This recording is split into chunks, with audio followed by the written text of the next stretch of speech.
Adventist World Radio, the voice of hope. Radio feon'ny fanantenana na ny AWR. Izay manakoaniwa ny radio maneran-tany ilay feony fanantena nitondra tokiazava. Izao no voalazan'ny mpandinika hoe mandra-pahatonga ny fotoana izay hanekenao marina ny tena halokao dia mbola hitohatra any an-trany ny fahitanao izany eny amin'ny hafa. Mahery vaika tokoa ny fomba hanakiananao izany eo amin'ny hafa. Tadiavana sy anaovana fanadihadiana mihitsy azy izany ho an'ny sasany mba hisolazaina sy ho tsikeraina. Ny zavatra tsy eritreretinao anefa dia izao: nahoana ianao no mifantoka mijery sy manohy hatrany milaza ny fahitanao ny aloka eny amin'ny hafa? Satria izay hitanao sy fomba fijerinao ny hafa sy ny tontolo manodidina anao no ao anatinao ao ihany koa. Matetika isika mailaka ery miteny, mailaka ery mitsara, kanefa ny toetrantsika aza tsy haintsika akory. Matetika mihitsy isika izay tia mitsara sy mitsikera izay no ilay tsy mahalala ny ao anatintsika akory. Nefa kosa ireo manodidina anao, ireo olona izay tena mifanerasera aminao no ahitana taratra izay ao anatinao ao. Koa jereo aloha izay aloka ao, tedavo izany izay vao mitady sy mitsikera ny aloky ny hafa. Ahoana hoy ny voalazan'ny tenin'Andriamanitra? Ary nahoana ianao no mijery ny sombika azo eo amin'ny mason'ny rahalanao, fa ny andro eo amin'ny masonao dia tsy mba tsaroanao? Ary ahoana no ilazanao amin'ny rahalanao hoe oka naisotra ny sombika azo eo amin'ny masonao, nefa indro ny andro eo amin'ny masonao? Ry-piatsara velatsia, esory aloha ny andro eo amin'ny masonao, ary amin'izay vao hitanao tsara ny hanesoranao ny sombika azo eo amin'ny mason'ny rahalanao. Mateo 7:1-7 ka hatramin'ny 10.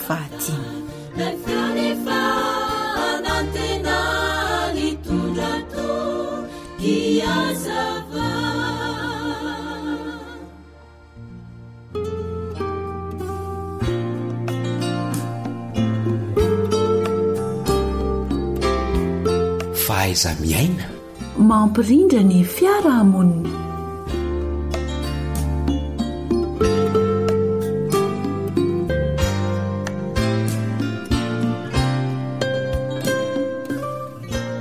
Ny fandarana fahaiza-miaina zao renesinao zao ankehitriny dia hoy zahay hoe ny fanataovana hono ny valy mifesatra, ny tsangam-bato ny valy mijoro. Fa izahay eto amin'ny fandarana fahaiza-miaina kosa dia faly manolotra nao ny arahabombabirarentso dia mirary ny sosiny tsara mandrakariva ho anao ny tenanay izay manolotra dia ny namanao lantoaromesatsoely sy ny namana naritiana eo amin'ny lafin'ny teknika. Anio sika dia resaka mikasika amin'ny fifandraisana sy ny fifanankalozan-kevitra. Ny fanontaniana mipetraka dia hoe mbola ilaina ve ny fifandraisana sy ny fifanankalozan-kevitra? Inona no mety mahatsara azy?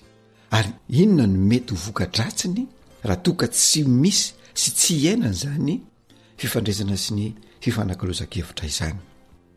Inona no mety tsy mampisy na manafoana io fifandraisana sy fifanankalozan-kevitra io? Aiza ny tsy maintsy ahitana na ny toerana tsy maintsy ampiasana izany fifandraisana sy fifanankalozan-kevitra izany? Izany fanontaniana mipetraka. Fa andehange hoe zahantsika hovaliana ireo fanontaniana ireo. Io fifandraisana sy fifanankalozan-kevitra io dia tsy maintsy miainga aloha voalohany indrindra eo anivon'ny ankonana. Ary eo ny tsy maintsy iainana sy ananana traikefa mikasika izany fifandraisana sy fifanankalozan-kevitra izany. Izany hoe ny fiarahamonina ao tokantrano izany dia tsara raha ahitana sy miaina izany fifandraisana sy fifanankalozan-kevitra izany. Fa ny fanontaniana mipetraka dia hoe mbola misy ve ary mbola iainana ve izany fifandraisana sy fifanankalozana izany ao atokantrano, sa samy mandeha amin'ny alehan'ny fotsiny mpianakavy? Dia ianao atokantrano ao no afaka mamaly izany na misy izany na tsy misy. zao matsy ny zava-misy rehefa nampifana tanora maromaro ny tenanay ka nanontanyireo tanora hoe mbola misy ve ny fifandraisana sy fifanakilozan-kevitra ho tokantranonareo na ny marimarana koa dia hoe mbola mifanakalo-hevitra tsara amin'ny ray aman-dreninareo ve ianareo reo ny valiny dia hoe tsy misy itsony izany fifandraisana sy fifanakilozan-kevitra izany ao a-tokantranonay dia mampalahelo ilay trangan-javatra mampalahelo satria ny fontitra mampiorina amin'ny fitiavana sy ny fifankatiavana mihitsy no tsy ainana itsony izany eny aniovan'ny tokantrano satria miseho amin'ny alalan'ny faneho-kevitra anie izany fifandraisana sy fifanakilozan-kevitra izany ary io no manamafy ilay lazaina hoe roso fitiavana eo anivon'ny mpianakavy eo anivon'ny ankonana ary eo no isehoany ilay fifanakakezana-po amin'ny alalan'io fifanakilozan-kevitra io dia ilay fifanakilozan-kevitra no mpianakavy zany no maneho sy manamafy izany fifanakakezana-po izany ary ny tsy fiainana an'io fifanakilozan-kevitra sy fifanakakezana-po io ny tsy ainana an'io zany no miteraka olana eny anivon'ny tokantrano sy ny ankonana dia ny olana zany izay misy eo amin'ny vady ny olana izay misy eo amin'ny zanaka sy ray aman-dreny ny olana izay misy eo amin'ny piraita-po ny olana izay misy eo amin'ny mpiara-miasa ary mampalahelo dia ny olana izay misy eny anivon'ny fiangonana tsy misy ny fifandraisana sy ny fifanakilozan-kevitra mazava ho azy tsy misy ny fanakakezana-po zao nefa ny tsara ho fantatritsika ny endriky ny fifanakakezana-po sy ny fotony dia ny fitiavana ka raha tsy misy ny fitiavana dia tsy misy ny fanajana ary raha tsy misy ny fanajana dia samy maka ho azy samy manao izay saim-patany tahaka ny ganagana amin'ny sasaloha dia misavoritaka mihitsy ny fiarahamonina iray manontolo io fifandraisana sy fifanakilozan-kevitra io no fototry ny fiarahamonina tsy misy rahorao satria mahay mifandray sy mahay mifanakalo hevitra amin'ny mpianakavy rehefa misy io fifanakilozan-kevitra io ny hoe mahay mifandray sy mifanakalo hevitra dia midika hoe mahay mifampiaino ka rehefa mahay mifampiaino ny rehetra dia mirindra ho azy ny fiarahamonina na aiza misy sy sehatra misy izany hoe fiarahamonina izany na ny ampiasana na ny ampianarana na anivon'ny tokantrano eny na ny ampiangonana azy fa raha hijery sika hoe inona ny fototra tsy isiny io fifandraisana sy fifanakilozan-kevitra io dia tsy inona fa ny fidiran'ny teknôlôjia avolenta eo amin'ny fiainany zanak'olombelona ny teknôlôjia avolenta izay mahatonga ny olona tsy mahay mifampiresaka ntsony ankehitriny satria na amin'ny fotoana fiaraha-misakafo izay tokony fampiresahan'ny mpianakavy aza dia lasa angalarin'ilay teknôlôjia moderna sy ilay teknôlôjia avolenta ny fotoana satria ny maso ny fo ny sain'ny mpianakavy dia ao amin'ilay teknôlôjia avolenta dia tsy iny izany fa ao amin'ny telefônina samy maka ny toerana misy azy tsy mifampijery tsy mifankahita tsony ny mpianakavy fa samy miakohako amin'ny telefônina tsy mifankafantatra itsony hoe misy olona eo anoloana tsy mifankafantatra itsony hoe misy olona eo akaiky satria ny tanana variana manentsitsindry ny bokotra eo amin'ny telefônina na variana manakorisa ny écran ny telefônina ny maso koa mifantoka tanteraka eo amin'ilay écran any ka tsy misy olona mifampiresaka ntsony foatran'ny sary vongana daholy ny olona rehetra indrindra eo am-pisakafoanana dia mbola misy ny filalaovana telefônina dia manodidina ny latabatra fisakafoanana zany dia samy miresaka amin'ny namany na le hoe amihany daholy ny fifampiresahana ny telefônina amin'ny alalan'ny tanana sy masony misy fa ny fifanakakezana ara-batana tsy misy na dia eo anivon'ny tokantrano azy zany hoe ny olona mifanalavitra no afaka mifandray fa le olona mifanakaiky eo anivon'ny ankonana tsy misy fifandraisana ary tsy misy hafanana intsony ko raha male fanontaniana zay voalaza etsy ambony ny tenanay ny manao hoe mbola iainana ve ny fifandraisana fifanakilozan-kevitra ary inona ny soa azo avy amin'izany dia tsotra mivali-tenina eto amin'ny fandarana manao hoe tena ilaina ny fifandraisana sy mifanakilozan-kevitra satria io ihany miteraka amin'ny fankatiavana sy ny fifanakekezana po ary manatanteraka ilay teny hoe roy sy fitiavana ary vatana amin'ny fanakaiky. Ary fotoana sarobidy tokony ararotana mba hanatanterahana izany fifanakalozan-kevitra izany dia eo amin'ny fotoanan'ny fiaraha-misakafo.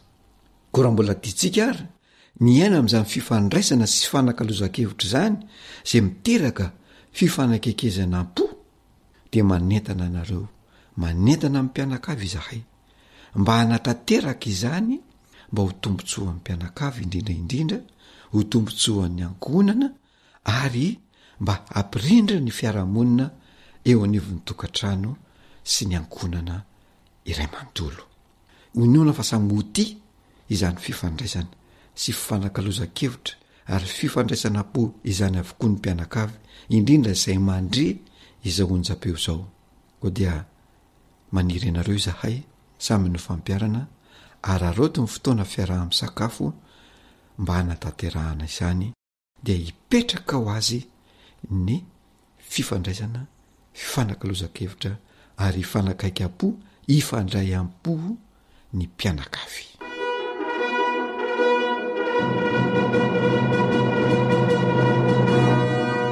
Faiza miaina mampilamin-tsaina.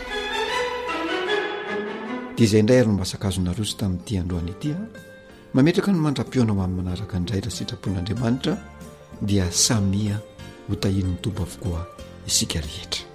Veloma tompo.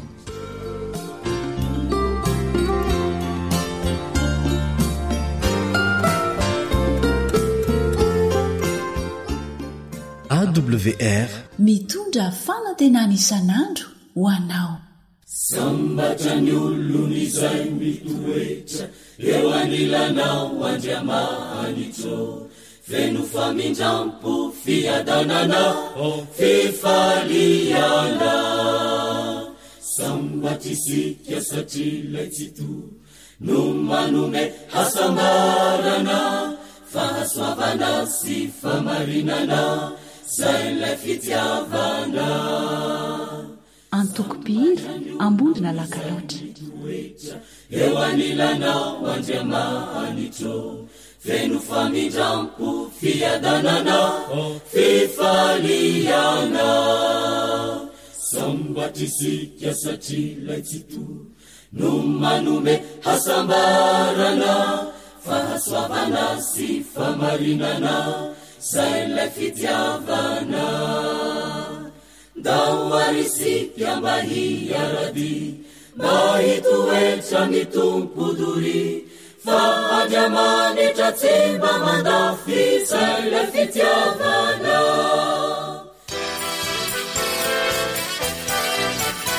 AWR manolotra ho anao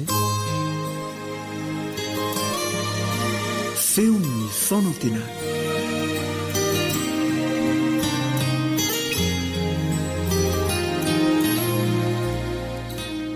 Ampifaliana mandrakariva no ahafantarana fa eo potitry ny vata fandraisam-peo ianao ary dia tafahoana aminao amin'ny alalan'izao onjam-peo indray izao indray. Ny namanao Stefan Razafiany no hiaraka hifampizara aminao ao anatin'ny fotoana fohy ny teny avy amin'ny tompo amin'ity anio ity. Ary toy ny mahazatra dia andeha isika hiaraka hanondrika ny lohantsika dia io miposy fanahy ao anatin'ny vavaka fohy hangataka ny fanatrehan'ny tompo. Ivavaka isika tompo.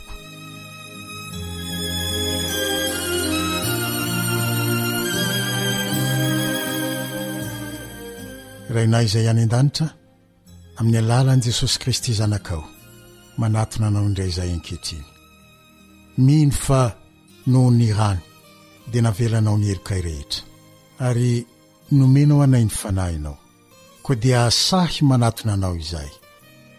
Ary tsy manatona anao ihany fa satria teninao no ifampizarahnay dia manerindrindra tompo raha ho tsapanay koa ny fanatrehanao. Dia mba ianao no hampanakiry ny teny rehetra izay holazaina amin'ny anaran'i Jesosy zanakao. Dia ho anao irerian'ny voninahitra misaotra ray malala. Amen.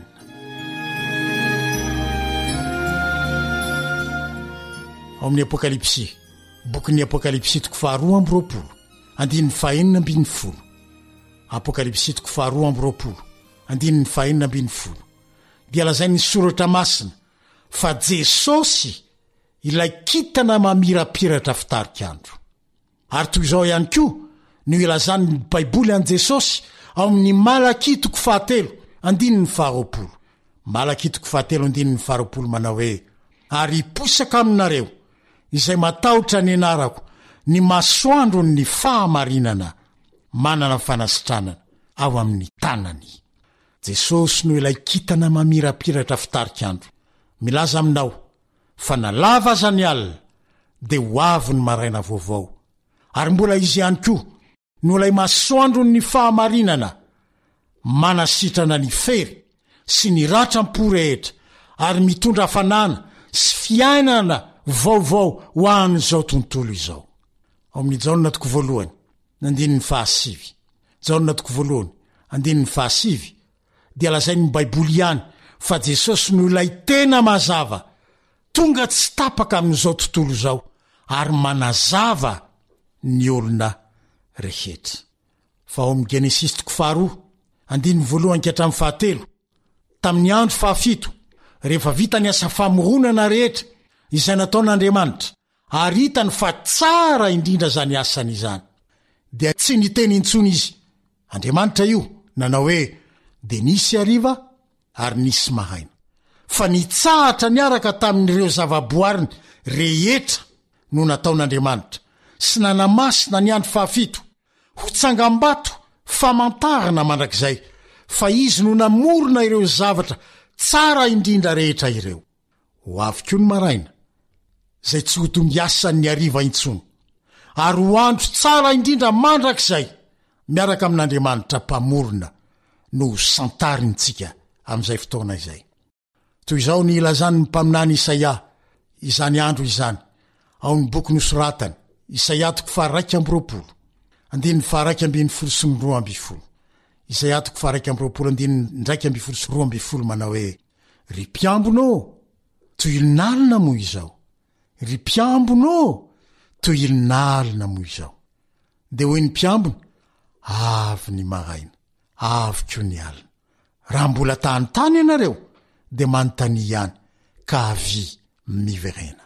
Ry namako isany samy ho avy na ny maraina na koa ny alina samy akaiky avokoa ireo roa ireo ary tsy miova ny valitenin'ny mpiambina na dia iverina ny tany matetika aza isika hoe efa aiza ho aiza amin'ny alina moa isika izao hoe ary aza aiza ny maraina dia mbola maly foana ny mpiambina hoe avy ny alina avy koa ny maraina. Maraina tsisy hariva na alina intsony ho an'ireo izay matahotra an' Jehova mpamorona fa alina mandrakizay tsy hisy maraina intsony kosa ho an'ireo izay tsy nanaiky an' Jehova ho mpamorona ka tsy nitsahatra niaraka taminy ho fanamarihana izany fanekena azy ho mpamorona izany. Hoy ny ao amin'ny Joela toko faharoa andininy voalohany sy faharoa bokyny Joela toko faharoa andininy voalohany sy faharoa toy izao no entiny manambara izany fa avy ny andron'i Jehova eny efa antongotra izany dia andro maizina sy manjombona andro mandraona sy maizimpito toy ny fahazavan'ny maraina miely manerana ny tendrombohitra ka tsy hisy tahaka azy atray sady tsy hisy tahaka azy intsony any aoriana. Sady avy ny alina avy koa ny maraina alina ho an'izay tsy nanaiky an'Andriamanitra ho mpamorona ka nitsahatra tamin'ny andro fahafito maraina tsy hisy alina intsony kosa ho an'izay nanaiky azy ho mpamorona ka nitsahatra tamin'ny andro fahafito. Toy izany no anambaran'ny boky farany ao amin'ny baiboly izany ao amin'ny apokalipsy toko faha-raika amby roapolo andininy voalohany fahatelo amby roapolo ary fahadimy amby roapolo apokalipsy toko faha-raika amby roapolo andininy voalohany fahatelo amby roapolo ary fahadimy amby roapolo dia toizany amin'ny apokalipsy any toko faharoa amby roapolo andininy fahadimy. Toy izao novaky ny tenin'ny tompo amin'ny anaran'i Jesosy ary nahita lanitra vaovao sy tany vaovao aho ary ny tanàna tsy mba mila masoandro na ny volana mirapiratra aminy fa ny voninahitr'Andriamanitra ny manazava azy ary ny zanak'ondry no fanazavana azy ary tsisy alina intsony fa ny tompo Andriamanitra no anazava azy. Ny faniriko dia mba samy ho eo avokoa na izasy ianao amin'izay maraina vaovao tsy hodimbasan'ny ariva na ny alina izay intsony. Ary engane rehefa tonga ny ariva androany dia mba hanatena ny maraina vaovao isika satria izay nolazain'ny tompony nisy ariva misy maraina. Natohina natohilina alina maisipito lalovanao ankehitriny tsarovy fa tsy maintsy dia miasa ny maraina izay. Natohina natohina lavany ny alina tsy maintsy ho avy ilay kitana fitarikandro dia sy ny maraina vaovao ilay masoandro ny fahamarinana hiposaka eo amin'ny fiainanao, hitondra fanasitranana, hitondra fanantenana, hitondra fiainam-baovao eo hoanao. Ary eo ampiandrasana ilay maraina vaovao tsy hodimbiasana alina intsony dia aoka hiandrandra mandrakariva fa tsy maintsy isy foana ny maraina nampanantenain' Jesosy ianao. Ao anatin'izay fanantenana ny maraim-baovao amin'ny fiainantsika izay sy ny maraim-baovao mandrakizay tsisy alina intsony. Ao anatin'izay fanantenana izay no ametrahako ny mandra-piaona aminao indray. Mandra-piaona tompoko.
You are listening to Adventist World Radio, the voice of hope.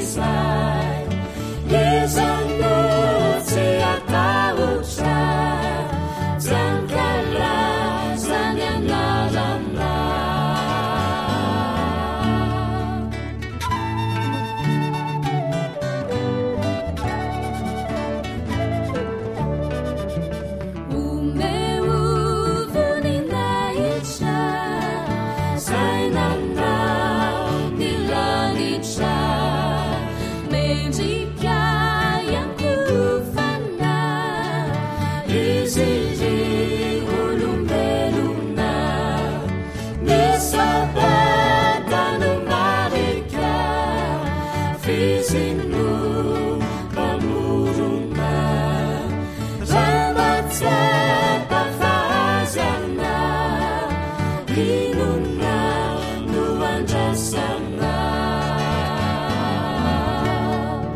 Tarika Alisson.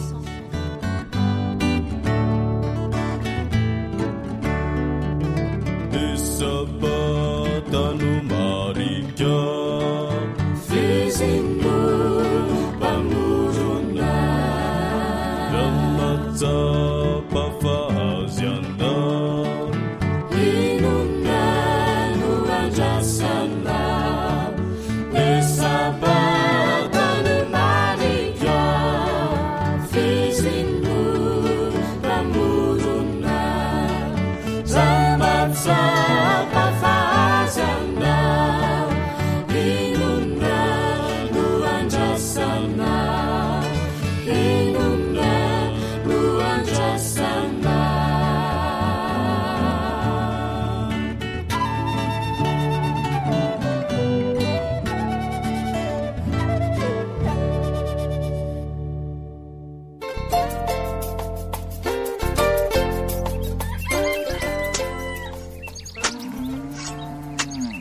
Asa sy tontolo hiainana voakolo antoky ny fahavelomana re.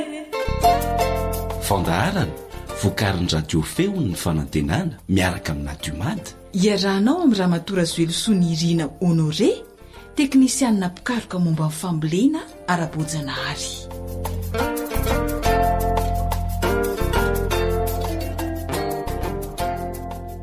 Izay ilay feokira famantarana fa tafiditra ato anatin'ny fandaharana asa sy tontolo iainana isika. Miarahaba tompoko, manasanao ary hanovo ny soa miaraka amin'ny ekipa ny feon'ny fanantenana. Menofinaritra.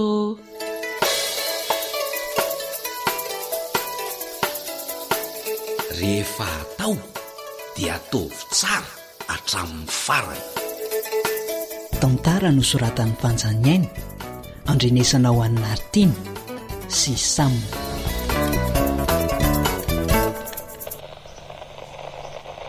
Maninona koa ary ty radio tiny mampifilafila ohatran'ity. Fa inona zato masomokotra amin'ny bonarany tsy mahare mihitsy e. Hoatsay, mandroso lesor Josefa. Mipetrapetra eo amin'ny akalany eo. Eto. Asa lesy zay mahazo an'ity radio ty fa ka sosoka sahala amin'ireny taratasiny andretanafo ireny ty iziko. Nefa mba saika eno an'le fandaharana mikasika amin'ny fambolena leno resanga iny fa jerety afitsony. Malahelo tsy nahita ny Emily indray dia mody ny radio no analana vokona hoe tsy mandeha. Jereo tsara so pile tsy pile voavina tapiandro velesy ka tsy andeha ahoana. Orbonala ka tsy reo ihany ve le pile efa natapy masoandro tamin'ny 2 volana nasy. Nahoana ny tsy tokona le radio satria tsisy herinaratra manosika azy tsony. Fa maninona raha mba mividy pile vaovao ndray e. Mbola tokony andeha reo Josefa. Vao afaka omaly any nandefa anio anie. Sady tsy tangavy ety nefiko mbola mitanatana be ty e. Sitrane anapina ividianana an'le solonify letsy aho. Azaka ihatra ary bonara. De mionona zany fa tsy andrian'le fandarana makasika amin'ny fambolena raha izany fisasasasiny radio zany no andrasana. Ka navelona zanga io vao mandeha 2 minitra angamba de mitsitra raha izay ny esansy ny tanina ny andro zay e. De aleo aloha zany ataninanjo bebe kokoa reto. De amin'ny manaraka andray miaino. Bonara, fa ela ve hitady vola sa tsy hitady voly e? Hitady ako. Angatsy amboly katsaka andray. Da amboly ah io. Zaza efa mividy an'le masomboly rato 200. Fa hoe inony tena mety ambolena eto amintsika ko. Efa eo ampikarakarana ny tany fambolena katsaka io. Vao vita io de nda amboly bonara. zany elesy tena voninamboly tena tsara lesy zany a ka de dio tsara ary ay fa akoatran'ny efa nolazaiko taminga hoe mitaka fanana avoavo ihany ny katsaka mila toetany lalonofo sy matsiratsiraka izy ary tany masaka sy beroka de ohatry tadidiko tsara le roa zany a akoatran'izay a oinga de mila raha mibetsaka ny volo-katsaka indrindra fa eo amin'ny tapabolana aloha sy aoriana amin'ny fivoahan'ilay katsaka zay mihitsy de hoe mila azavana ihany koa izy a ka tsy tsara atao mifanetinety rehefa mamboly azy fa atao melanelana eo amin'ny 70 ka hatramin'ny 50 santimetatra hatramin'ny fototra tsirairay tena mahatadidy lesina koso bonary zany a takininona tsy arakarak'le zavanitranga tamin'iny fotoana nionatsika iny ela koa letsy a vo mainka aza tadidiko daholo ny zava-tsehetra isaka mieritreritra ny reto nifiko reto ako velo maro voanjo fa tsy azo aitsony raha zay mpivarotra voanjo ela kosy fangatsy ho totonany ray esy aleo aloha any zany finy any mbola tsy nahafahako niona tamin'ny kalimily eo de fa mahita ny fahavoazako eto fotsiny mifanohatra amin'izany kosaka raha tinga ny ona aingana amin'ny Emily de andao volenaingana ny katsaka maika io to vokatra afaka 20 andro ano angy aorinany nambolena azy resaka lesy zany fa raha tsy tia am'izao fahavoazako zao iny a dia aleo aloha any ka ela kosa raha mbola tsy niteny taminiko sa aleo avadika lesonresaka fa tena marina ny tenin'ny Josefa le hoe rehefa karakaraina sy arahana tsara ny fipetra fambolena de manome valosoa anao izy aleo ifotorana tsara ty zay mihitsy rehefa atao de ataovy tsara hatramin'ny farany tongo tsamby andakana lesiny ambonara tsy vadibadika na okivy fa itoy hatrany afara ka izany no hoe izy ndana loha sy loha iainga an'ireo piliny radio ireo afa-tsika meno an'le fandaharana raha-mpambolena lefa ny feon'ny fanantenana ka bonara inona ndray vo eo no hoe vonona de ka ihatra amin'ny pilina anankitelo le izy inona ny dingay za no hividy pilina ahafahana mihaino fandaharana raha-mpambolena anoron'ny teknika mba hampahomby anga de afaka ny fanampiko anga araka le fanampanantenaiko anga sa ohatry misaotra indrindra lesor Josefa mety zay ka zay zany a de tsy hanampy anga am'le fikarakarana ny fotsony a zany a ay tena kivazivazy zary tena nindresaka iny ka elany maimaika tsy mihaino toy any resaka hatramin'ny farany aza mba atao an'izany mo lesor Josefa aleo fidiko zao de zao ampilina de mba hampio amin'le sononifokiny lesy zay ay sany araka an'leny lazaiko teo de fa mazoto an'bolo-katsaka eo mo lesy fa averiko volanga raha voatafavoaka ny vitom-bokatra raikitra zany misoatsy misy olana fandana aloha jereo le pilina fa afaka 10 minitra eo ange de andeha le fandaharany ay sady torohevitra mbola mahakasika an'io fambolena katsaka io mihitsy no entindry zareo ao misaotra petraka ho tahin'Andriamanitra lesor Josefa eno na toko aizandray moa le vola teo iny di aiza moa zany zao le mpivarotra akaiky indrindra etsy amin'ny entoandre Emily lesy fa andeha ho aizandray ieny tokoa saika voafinga na matony jereo tsara ihany ny lalana na izany aza ary bonara so iampy indray fahavoazana ty lesy ialeo indray reo kely sisananandreo fa zay vo tena hoe osahirany Emily oka lesy zay fa afaka 3 minitra de efa tafaveriny eo a lako lesy te 3 minitra angiakangany le tiako faly amin'ny fahavoazany olona etsy fatana le fandaharana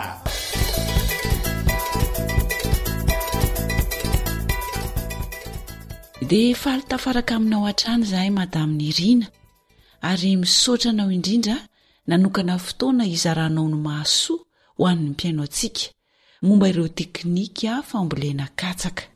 Ny fambolena katsaka hoy ianao dia mety ary azo volena manerana ny nosintsika indrindra fa ny faritra fovoany andrefana sy ny baibo ary tena azahombokatra tokoa rehefa arahana tsara ireo fepetra ny fambolena. Tsy dia mandany be ny ambiokana ny mahasomboly ilaina nefa kosa arakaraka ny toetry ny tany. Raha lonaka ny tany dia ambioka 520 kilao isaky ny hektara no ilaina. Raha tontonony kosa ny atsara ny tany dia mila ambioka 30 kilao isaky ny hektara isika. Fa raha tena kotrakotra ny tany ambolena katsaka dia eo amin'ny 40 kilao isaky ny hektara eo ny mahasomboly ilaina. Raha izay no efa nresadresahana inona indray ary tompoko ny fepetra ilaina tsara ho fantatra ankoatr'izay. Mila karakaraina tsara zany ny tany, asaina lalina tsara dia tsara kokoa zany miasa ny tany amin'ny angadin'omby raha vatany vao afaka ny volo teo aloha. Potehina sy ragiragiana ary atao mivadika tsara mba halemy tsara zany ny fanambon'ny tanimboly. Tsy mety amin'ny fambolena katsaka zany ireny baingabainga be ireny. Izany dia mba hatsara ny fitsirian'ny katsaka. Eo ampiasana zany dia hitondrana sokay ny tany voletsika katsaka indrindra fa raha hoe tany somary kotrakotra ny taninao, tany manta zany, dia hitondrana dolomi rehefa le miasa azy iny dia avadika tsara ao izy avy eo na miaraka amin'ny zezipahatra. Azo afangaro zany reo? Azo afangaro ny dolomi sy ny zezipahatra ho an'ny tany kotra. Ya, izay le fitondrana sokay izay ny dolomi sy ny zezipahatra misy lanjany ve tompoko ho an'ny tany anankiray 1 hektara ohatra? Raha ho an'ny tany 1 hektara zany zao ny dolomi ilaina amin'izay dia eo amin'ny raha tena kotra le tany dia mila dolomi eo amin'ny 2 gony eo zany hoe 100 kilao zany. Isaky ny hektara? Isaky ny hektara. Ya. Dia manahoana ny amin'ny fotoam-pamafazana? Raha vao metomboka amin'ny fahavaratra dia afaka manomboka mamboly katsaka itsika raha eto anivon-tany no jerena zany ka izany Novambra eo. Nefa moa arakaraka ny orana io dia saika mandavataona amin'ny faritra izay azo tondrahana ozy izy sy tsy misy fanala. Ny volana Aprily sy ny volana May zany amin'ny baibo any amin'ny faritra andrefana. Rehefa manomboka ny fahavaratra, manomboka ny 15 Novambra any nefa arakaraka ny firotsaky ny orana zany dia mety ny famafazana ety anivon-tany. Ya, fa mety kosa izy mandavataona amin'ny faritra azo tondrahana na tsy mangatsiaka be loatra. Dia raha baibo zany na any amin'ny faritra andrefana dia ny volana Aprily sy ny volana May no fotoana famafazana. Dia misy fepetra ve tompoko le fomba famafazana? Ny fomba famboly katsaka zany dia 70 cm eo mielanelana ny tsipika 2 ary 40 cm ao anatin'ny tsipika. Zay no ilan'le hazavana taramasoandro tokony hiditra ao aminy izay. Ahoana moa zany le hoe ao anatin'ny tsipika le 40 cm ny elanelan'ny tsipika tsirairay 70 cm dia ahoana le hoe 40 cm le ao anaty tsipika? Isaky ny mandatsaka vo ianao dia 40 cm. Dia le 70 cm indray elanelan'ny toerana anankiroa misy ny katsaka. Saotra tompoko. de ny fambolenana azy a 2 ka hatreo amin'ny 3 santimetatra ihany no alaliny andetehanao anazy le masomboly manjary lasa tsy mipotra izy raha vohatra ataonao mihoatra an'izay izy io ve tompoko tsy misy hoe amin'ny tany mafy na amin'ny tany malemy ny alaliny ametrahana ny vo sa mety daholo ho an'ny tany mafy izy dia io le 2 ka hatreo amin'ny 3 santimetatra eo fa raha tany malemy ray izy dia tsy de tsara nefa ny raha ohatra ka hoe ataontsika lalina loatra efeo amin'ny 5 santimetatra ihany zany ny tena tsara raha ho an'ny tany malemy be reny nefa tsy maninona koa raha atao somary marivorivo hoe manaraka n'ity le 2 ka hatramin'ny 3 santimetatra ity raha tany malemy tsy maninona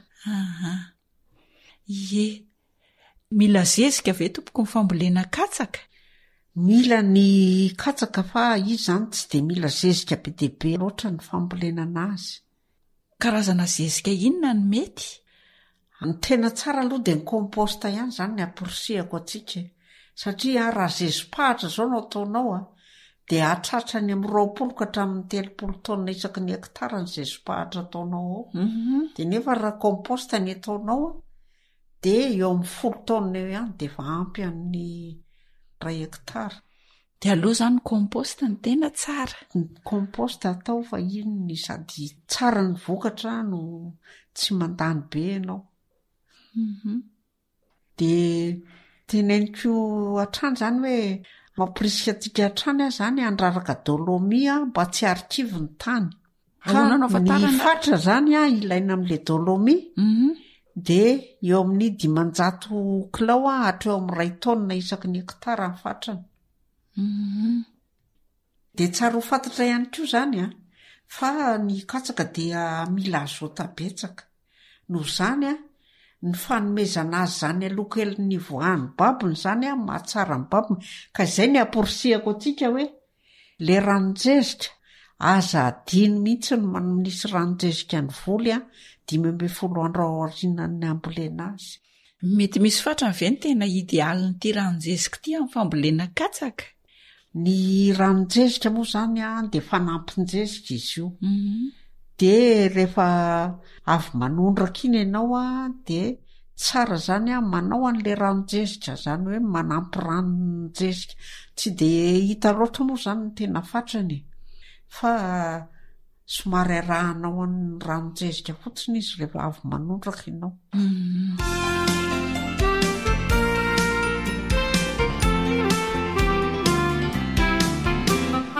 iroso amin'ny fikarakarana indray ary sika mba hahafahana mahatsara ny volo dia manahoana ny fikarakarana alana ny matevina ka fototra iray isan-davaka no vela 12 andro aorinina mafazana raha ohatra ka hoe lasa voan'ny roa zany lasa tao an-davaka de asoro ny anankiray izay hitanao fa marifirefo 12 andro aorinina mafazana rehefa mipotra iny ny volo zany de vona sy somary totofana izy 12 andro aorin'le fitsirina iny indray zany hoe 30 andro aorina ny namafazanao azy zany de avena fandroina izy raha ilaina izay zavatra izay ahoana no afantarana hoe ilaina ny fanaovana n'izay fievona sy fanofan'izay ny voly aloha de tsara foana ny avaina indrindra raha hoe hita hoe misy ahatra izy satria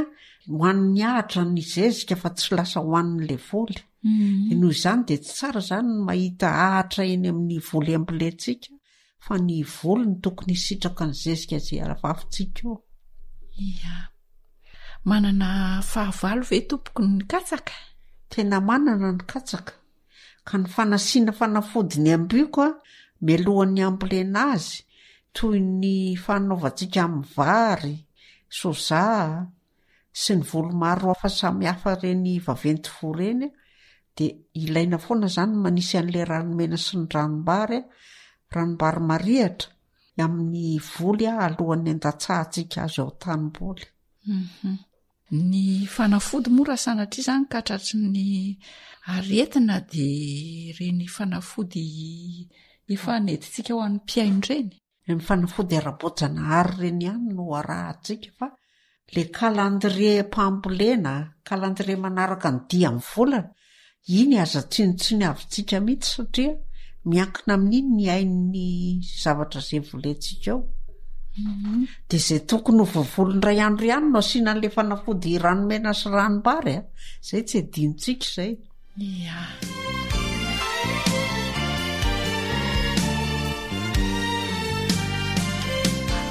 eny ary misaotranao indrindra tompoko a nitondra zay mahasoa amin'ny mpiaino antsika nefa milohan'ny sarahana amin'ny mpiaino vetivety indray mety misy afatra ve tianao apetraka ho azy ireo ny afatra tiako apetraka zany a mahaiza manararaotra fotoana rehefa fiteam-pambolena volo maharitra zany ny fotoana iainantsika satria raha ohatra ka itsika manararaotra ny fitoam-pambolena ny volo maharitra io de io ny tena fidiram-bola atsika betsaka ihany koa akoatra ny hoe fambolena volo legioma sady azo tehirizina amataona ny 2-3 any ny masomboly amin'ny volo maharitra de misaotra indrindra tompoko mamokarabe daholo sika rehetra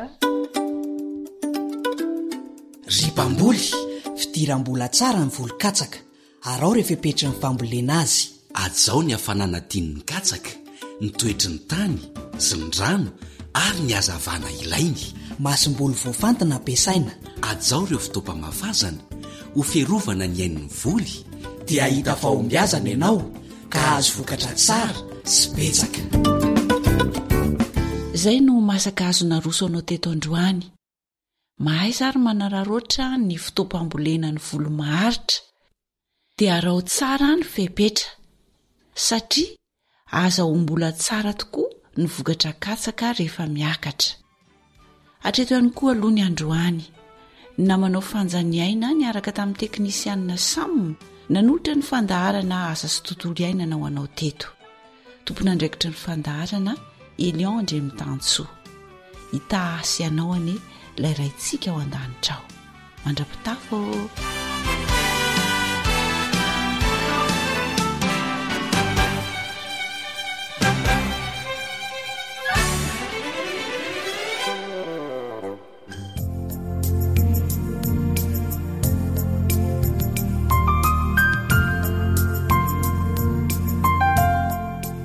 AWR téléphone 034 06 797 62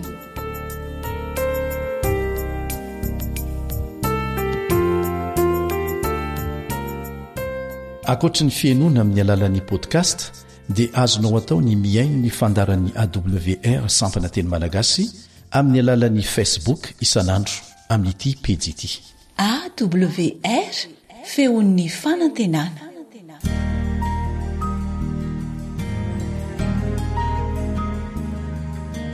faniteninao no fahamarinana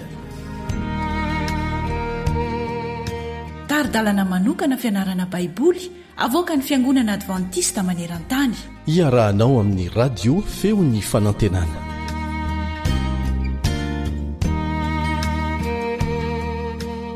finaritra namako manonona fiadanan'i Jesosy ho aminao sy ny ankonanao ny tenako ary maniry indrindra raha tsy ala amintsika ny fahasoavany amin'ity anio ity isika mbola ao anatin'ilay fanoharana nataon'i Jesosy dia hojerentsika indray ny fanazavan'i Jesosy ny fanoharana kanefa moa araka amin'ny mahazatra dia tsara trano sika mametraka eo ampelantanan'Andriamanitra ny fiaramianatra ny soratra masina tsy vita ny heritsaintsika io ary io atodontsika io tsy mahafantatra zay tena tokony ho sitrapon'Andriamanitra raha tsy ny fanahy masina no manazava izany koa dia tsara indrindra isika raha metraka eo ampelantanan'Andriamanitra ny fiaramianatra ny soratra masina amin'ny alala mivavaka ivavaka isika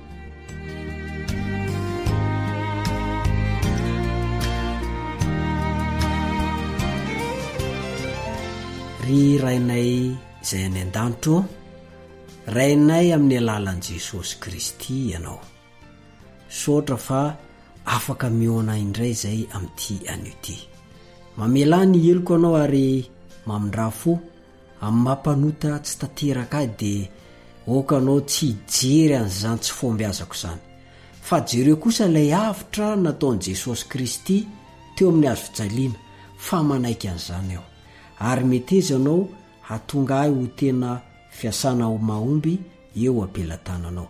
Toy izany koa tia namako ty ny fahasoavanao irery ihany ny fitiavanao tsy manam-petra atobay aminy ka velao ny fahadisoany sy ny tsy fombiazany rehetra.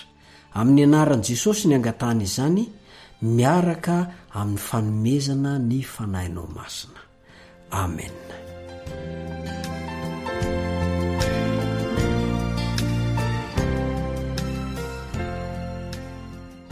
Araka ny efa noresantsika dia nampianatra teo amoron-dranomasina Jesosy dia nisy vahoaka betsaka nanatona azy mba hiaino azy ka teo amason'ireo vahoaka betsaka ireo no nitenenan'i Jesosy dia taorian'izay izy araka mivoalazan'ny Marka 4:4 dia nanome ny fanazavana momba ny hevitra ny fanoharana tamin'ireo olona ireo. Andao ny ovakintsika ny Marka 4:4-7 toy izao ny fivakiny amin'ny anaran'i Jesosy. Tsy azonareo va ilay fanoharana teo? Ko ataonareo ahoana ny fahafantatra amin'ny fanoharana rehetra? Dia ho toizantsika ny 5:4 sy manaraka.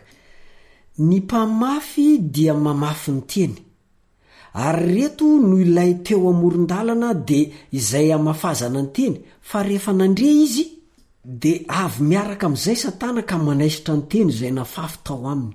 Ary tahaka izany koa reto no voafafy teny amin'ny tany marivo ambony vatolampy dia izay mandre ny teny ka malaky mandray izany amin'ny hafaliana. Io le fahamaimezana foana, nefa tsy manapaka ao anatin'ny ireny fa maharitra vetivety foana. Koa rehefa afaka izany dia tonga izay fahoriana na fanenjena noho ny teny dia tafintohina miaraka amin'izay izy. Ary misy hafa koa izay voafafy teny amin'ny tsilo dia ireo no ilaina andre ny teny fa ny fiahiahina izao fiainana zao sy ny fitaky ny arena ary ny filana ny zavatra hafa miditra dia mangeja ny teny ka tsy mamoy izy. Ary reto ilay voafafy teny amin'ny tany tsara dia izay mandre ny teny ka mandray azy dia mamoa, ny sasany avy 30 eny, ny sasany avy 90 eny, ary ny sasany avy 100 eny. Araka izany dia nazavain'i Jesosy tsara fa mifandraika amin'ny zava-misy io, nefa tsy voatery hoe manondro ny tsipiriny rehetra ao amin'ny tantara izany. Ambaran'i Jesosy fa ny voa dia tsy inona fa ny tenin'Andriamanitra io. Zay ny tia ny tondrona amin'izany. Io ny tia ny Jesosy ho toriana. Hoy ny Jakoba 1:20, ary io ny fahalitoana sy ny lolopolo rehetra, ary ekeo amin'ny fahalemem-panahy ny teny nambolena izay mahavonjy ny fanahinareo. Karazana piaino samihafa eo anoloan'ny famafazana ny teny no asehon'ireo tanyreo. Mandre ny teny ny rehetra tahaka anao izay mandre ahy amin'izao fotoana izao. Mandre ny teny ny rehetra fa samy hafa ny fahazahoan'ny olona azy, ny fanatanteran'ny olona azy. Samy namafazana voa avokoa ireo tany rehetra ireo. Voa anankiray no nafafy, samy hafa kosa ny nandraisan'izy ireo an'izany. Mafy ny tany eny amoron-dalana ary no an'ny vorona ireo voana fafy. Ampifandraisin'i Jesosy amin'ny Satana manaisitra amin'ny fahamarinana izany. Ianao io ihany koa. Zay ny antony mahatonga an'ilay hoe andao losika ivavaka ny alon'ny anarantsika ny tenin'Andriamanitra. Fa hoesorony Satana aminao ny fahamarinana. Mety menjera ny volany any antokoana any, na misy korontana tampoka any anefitra any, tsy heninao izay zavatra lazaina eto. Hataony Satana zay anelingelenana anao tsy hahafantatra amin'ny fahamarinana, tsy handrenesanao an'izany. Ary indrindra moa na heninao hatramin'ny voalohany ka hatramin'ny farany, mety ho ampiasainy zavatra hafa ny sainao afaka indray ny faliananao tanteraka tsy mifantoka ianao marivo ny tany eny ambony vatolampy ampifandraisiny jesosy amin'ny olona zara raha manana fahalorantena zany zay tsy matakatra ny sandany mampianatra nangejany vo teo amin'ny tany na nirinotsilo azavainy jesosy fa maneo ny fiahihina momba ny fiainana sy ny arena zay manakana ny fanirinteny zany mampalahelo nge manao ezaka mafy ianao mitory ny filazantsara ny tenin'Andriamanitra mampianatra baiboly fa rehefa tonga kosa ny fiahihina ny fahantrana ny tebiteby de very ilay ny anarana ary tsy tanteraka izay nokasaina ny tany tsara kosa nefa de maneo an'izay rehetra mandreny teny ary mandray izany tsara mihitsy hitombony zany ary avokaran'izany be debe eo amin'ny fiainana ny tany eo ambony vatolampy sy ny tany felotsilo no ibahana ny fanazavana lavalava kokoa magaga zany nanondro toe-javatra roa mifanoitra i jesosy rehefa nanazava mikasika n'ireo mpiaino tahaka ny tany ambony vatolampy zany hoe ireo nandray ny teny tamin'ny mpifaliana izy ireo saingy fotoana voafetra ihany no nitoera no mpianatra tsy tsara zany io falifaly foana io maikamaika foana io fa rehefa aveo anao adininao ny zavatra natao teo anatrehanao ary zay mahatonga an'le hoe tsy tsara ny mandray fanapahan-kevitra ao anatin'ny hafaliana vetivety ary ampianarina eto matetika ary moa le hoe tsy tokony mandray fanapahan-kevitra ao anatin'ny fahatezerina fa dinio lalina fa teto de lavo izy rehefa tonga ny fanenjena satria tsy lalipaka mifanohitra amin'izany ndray zany reo mpiaino tany amin'ny tany fenotsilo tsy lavo noho ny fotoan-tsarotra izy ireo fa noho ny fotoam-piadanana ny zavatra eto amin'izao tontolo zao ny fantony fa tsy ny fanjakan'Andriamanitra momba ny zavatra azo n'izao tontolo zao atolotra no ifantohan'ny sainy sy ny fiahihiny taraiky foana izy ka eto de mampisaintsaina antsika ny tenin'Andriamanitra inona ireo antony be debe mety ampiala ny fifantohanao amin'izay voalazany tenin'Andriamanitra ka tsy faharanao amin'izay voalazany tandremo fa eto de isika no ilay mpandray ny tenin'Andriamanitra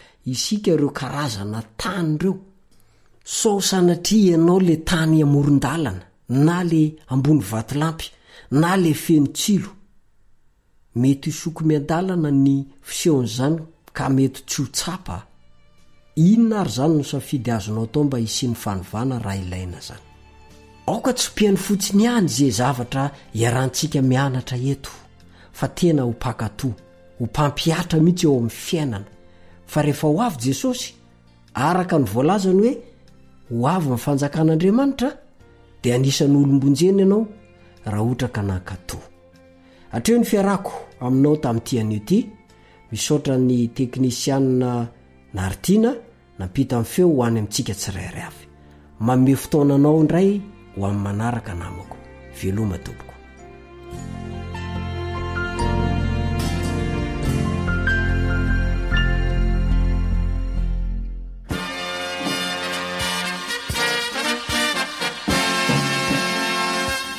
Adventist World Radio, the voice of hope. Radio feony fanantenana. Ny farana treto ny fanarahanao ny fandaharan'ny radio feo fanantenana na ny AWR amin'ny teny malagasy azonao ataony mamerina miaino sy maka maimaimpoana ny fandaharana vokarinay amin'ny teny pirenena mihoatriny 100 amin'ny fotoana rehetra raisoaryn'ny adresy ahafahanao manao izany awr.org na feo fanantenana.org